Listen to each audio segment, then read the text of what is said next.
सभी भक्तजनों को जय श्री कृष्ण। मार्गशीर्ष कृष्ण पक्ष उत्पन्ना एकादशी। हरे कृष्ण गोविंद हरे मुरारी। हे नाथ नारायण वासुदेव। हरे कृष्ण गोविंद हरे मुरारी। हे नाथ नारायण वासुदेव। नैमिषारण्य क्षेत्र में श्री सूत जी ब्राह्मणों से बोले, हे ब्राह्मणों, विधि सहित इस एकादशी महात्म को भगवान श्री कृष्ण ने कहा था।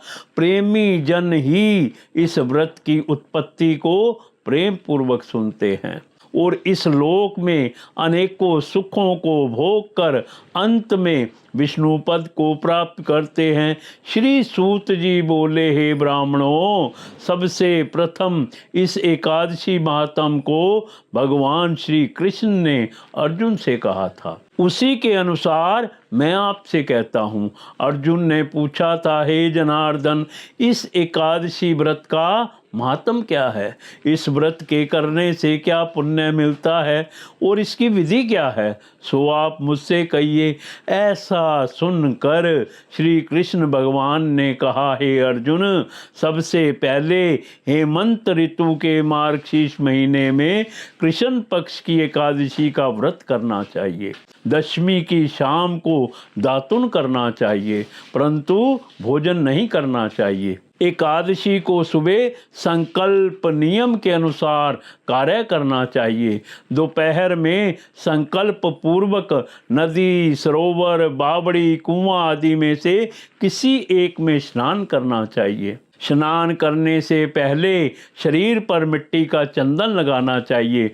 चंदन लगाने का मंत्र इस प्रकार है, अश्व क्रांते रथ क्रांते विष्णु क्रांते वसुंधरे उदता पिब्रायण कृष्णना सतबाहुना मृति के हर में पापम यन्मया पूर्व संचितम त्वाम तेन पापेन गच्छामि परमागतियम।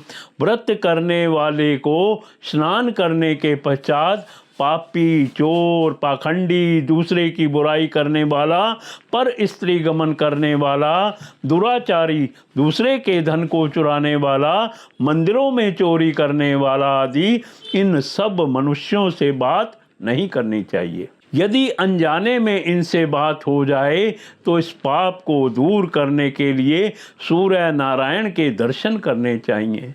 स्नान के बाद धूप, दीप, नैवेद्य से भगवान का पूजन करना चाहिए। रात को दीप दान करना चाहिए। ये सत्य कर्म भक्ति पूर्वक करने चाहिए। उस रात को नींद और स्त्री प्रसंग को त्याग देना चाहिए। एकादशी के दिन तथा रात्रि को भजन और सत्संग आदि कर्मों में व्यतीत करना चाहिए। उस दिन श्रद्धा पूर्वक ब्राह्मणों को दक्षिणा देनी चाहिए और उनसे अपनी गलतियों की क्षमा मांगनी चाहिए। धार्मिक जनों को शुक्ल और कृष्ण पक्ष की दोनों एकादशियों को एक साथ समझना चाहिए। इनमें भेद मानना उचित नहीं है। ऊपर लिखी विधि के अनुसार जो मनुष्य एकादशी का व्रत करते हैं उनको शंख द्वार तीर्थ में स्नान एवं दर्शन करने से जो पुण्य मिलता है वह एकादशी व्रत के पुण्य के 16वें भाग के बराबर भी नहीं है। व्यतीत योग में, संक्रांति में तथा चंद्र व सूर्य ग्रहण में दान देने से और कुरुक्षेत्र में स्नान करने से जो पुण्य प्राप्त होता है वही पुण्य मनुष्य को एकादशी का व्रत करने से मिलता है। अश्वमेध यज्ञ करने से जो पुण्य प्राप्त होता है उससे 100 गुना पुण्य एकादशी को उपवास रखने से मिलता है। 1000 तपस्वियों को 60 वर्ष तक भोजन कराने से जो फल प्राप्त होता है वह फल इस एकादशी का व्रत करने से प्राप्त होता है। जो पुण्य वेद पाठी ब्राह्मण को 1000 गौ दान करने से मिलता है उससे 10 गुना अधिक पुण्य एकादशी का व्रत करने से मिलता है। 10 श्रेष्ठ ब्राह्मणों को भोजन कराने से जो पुण्य मिलता है वह एकादशी के पुण्य के 10वें भाग के बराबर होता है। 10 उत्तम ब्राह्मणों को भोजन कराने में जो पुण्य मिलता है उतना ही पुण्य एक ब्रह्मचारी को भोजन कराने से होता है। उस पुण्य से 1000 गुना पुण्य कन्या और भूमि दान करने से प्राप्त होता है। कन्या और भूमि दान के पुण्य से 10 गुना पुण्य, विद्या दान से 10 गुना पुण्य भूखे को भोजन देने से होता है।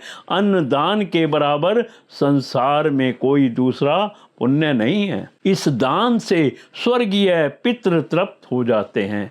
इस दान का महात्म देवता भी वर्णन नहीं कर सकते हैं। निर्जल व्रत करने का आधा फल एक बार भोजन करने के बराबर होता है। उपरोक्त कोई सा एक व्रत जरूर करना चाहिए। एकादशी का व्रत करने पर ही यज्ञ, दान, तप आदि मिलते हैं, अन्यथा नहीं। अतः एकादशी का व्रत अवश्य ही करना चाहिए। इस व्रत में शंख से जल नहीं पीना चाहिए। मछली, सूअर तथा अन्न एकादशी के व्रत में वर्जित है। एकादशी व्रत का फल 1000 यज्ञों से भी अधिक है। ऐसा सुनकर अर्जुन ने कहा, हे भगवान, आपने इस एकादशी के पुण्य को अनेक तीर्थों के पुण्य से श्रेष्ठ तथा पवित्र क्यों बतलाया है? सो सब कहिए। भगवान श्री कृष्ण बोले, हे अर्जुन, सतयुग में एक महाभयंकर मुर नाम का एक दैत्य था। उस मुर दैत्य से सभी देवता अत्यंत भयभीत रहते थे। दैत्य इंद्र आदि देवताओं को जीतकर उन्हें उनके स्थान से गिरा दिया करता था।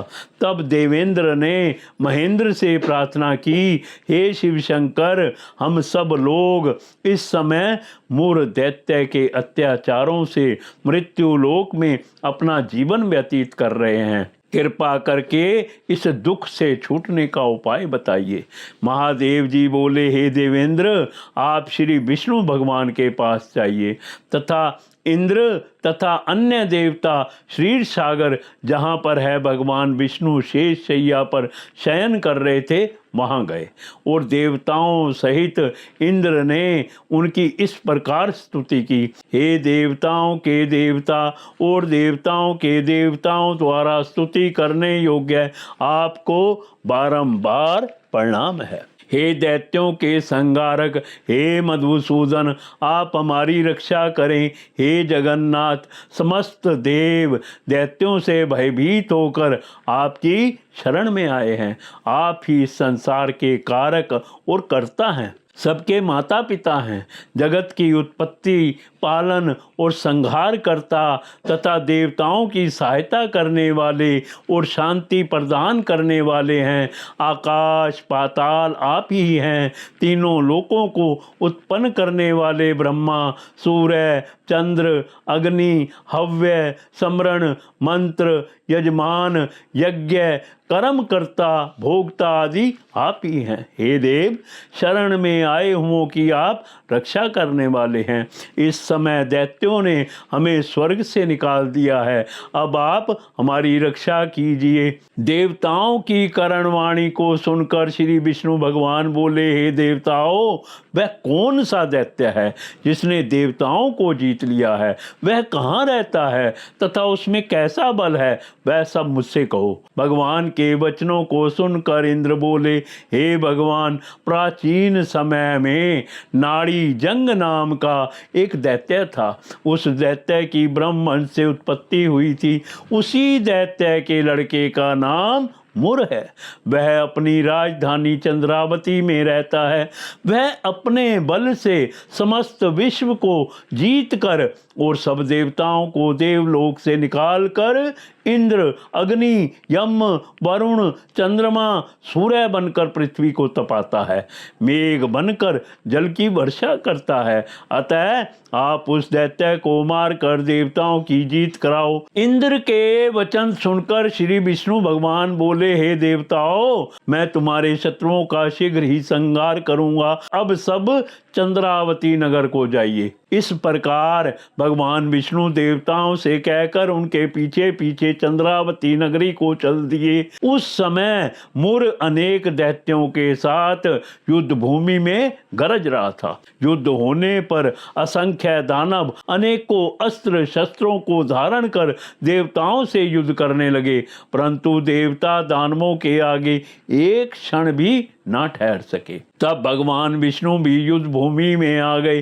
दानवों ने भगवान विष्णु को देखा तो वे उन पर अस्त्र शस्त्रों का प्रहार करने लगे। भगवान विष्णु भी चक्र और गदा से अनेक शस्त्रों को नष्ट करने लगे। इस युद्ध में अनेकों दानव सदैव के लिए सो गए, परंतु दैत्यों का राजा मुर भगवान के साथ निश्चल भाव से युद्ध करता रहा। भगवान विष्णु मुर को मारने के लिए जिन जिन शस्त्रों का प्रयोग करते वे सब उसके तेज से नष्ट होकर उस पर पुष्पों के समान गिरने लगे। वह आपस में मल्लयुद्ध करने लगे, परंतु उस दैत्य को ना जीत सके। अंत में भगवान विष्णु शांत होकर विश्राम करने की इच्छा से बद्रिकाश्रम गए।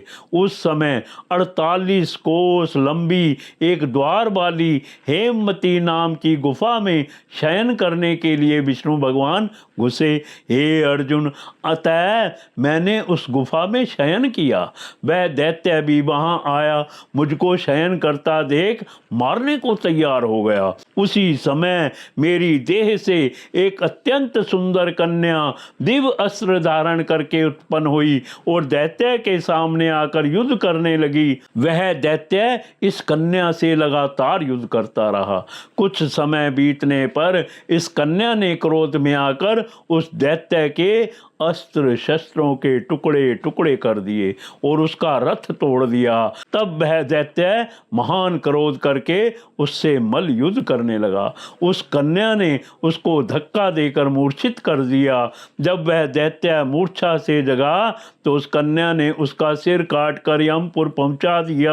अन्य समस्त दानव भी ऐसा देखकर पाताल लोक चले गए। जब भगवान विष्णु की निद्रा टूटी तो वह उस दैत्य को मरा देखकर अत्यंत आश्चर्य करने लगे और विचारने लगे, इस दैत्य को किसने मारा है। तब कन्या भगवान से हाथ जोड़कर बोली कि हे भगवान, यह दैत्य आपको मारने को तैयार था, तब मैंने आपके शरीर से उत्पन्न होकर इसका वध किया है। इस पर भगवान बोले, हे कन्या, तूने इसको मारा है, अतः मैं तेरे ऊपर अत्यधिक प्रसन्न हूँ। तूने तीनों लोकों के देवताओं को सुखी किया है, इसीलिए तो अपनी इच्छा अनुसार वरदान मांग लो। कन्या बोली, हे भगवान, मुझे यह वरदान दीजिए कि जो मेरा व्रत करे उसके समस्त पाप नष्ट हों और अंत में वह स्वर्ग को जाए। मेरे व्रत का आधा फल रात्रि को मिले और उससे आधा फल एक समय भोजन करने वाले को मिले। जो मनुष्य भक्ति पूर्वक मेरे व्रत को करे वह निश्चय ही आपके लोक को प्राप्त करे। कृपया मुझे ऐसा ही वरदान दीजिए। जो मनुष्य दिन तथा रात्रि को एक बार भोजन करे वह धन धान्य से भरपूर रहे। इस पर भगवान विष्णु उस कन्या से बोले, हे कल्याणी, ऐसा ही होगा।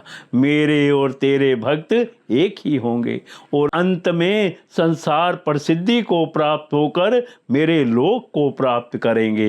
हे कन्या, एकादशी को पैदा होने से तेरा नाम भी एकादशी हुआ। जो मनुष्य तेरे इस दिन का व्रत करेंगे उनके समस्त पाप नष्ट हो जाएंगे और अंत में मुक्ति को प्राप्त करेंगे।